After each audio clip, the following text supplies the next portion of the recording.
We're here with LDM Professor of Food Photography and Styling, Valentina Solfrini. Can you tell us more about your creative career? I actually started in high school. I attended a very nice art school, and my first experience was with painting. So I started out with painting and then moved on to photography because we had a very nice film lab at school. So my first ever experience of photography was in a dark room, actually developing my own film. And I feel that is the reason why I picked up photography so fast later on.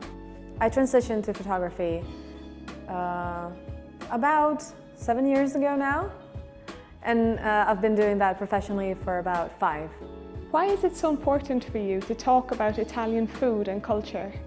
Italian food is very diverse, and in terms of photography, the ingredients from Italian cuisine and from Italian tradition are very interesting. We have such a wide variety of fruit and vegetable, and we have an immense array of colors and flavors and tastes that people don't really know too well, because each region has its own perk and interesting ingredient and local thing. So the diversity is what actually drives my photography. Your photos look like oil paintings. Why have you chosen this specific technique, and what artists inspire you the most?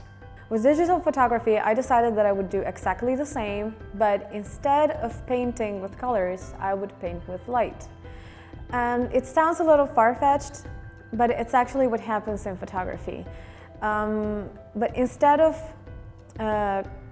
using colors, you are bringing them out. I see light as a sort of sculpting, and seeing light as a means of creating art, just like I did with painting before. It just made everything so easy. And I also see colors the way I saw them when I was a painter.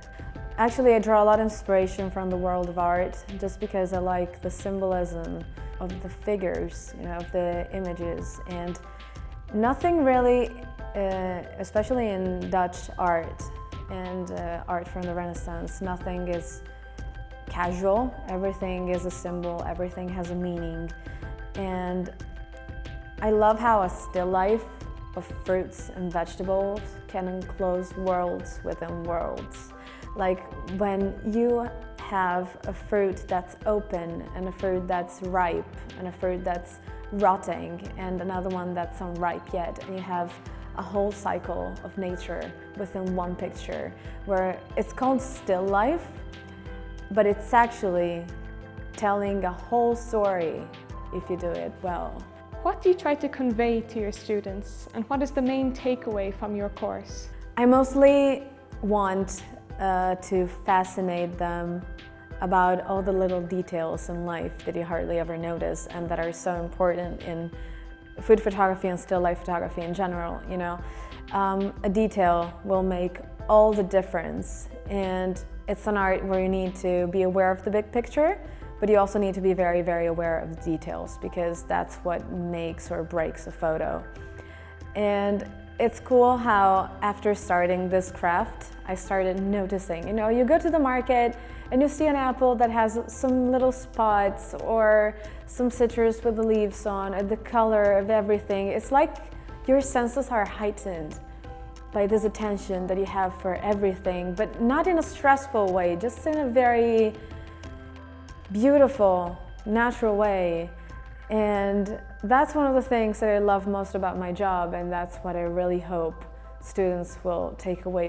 It's wonderful. Valentina experiments with us, but shows us everything that she does in her fields, the way that she goes about every project, how it starts, all the way to a full project to fruition.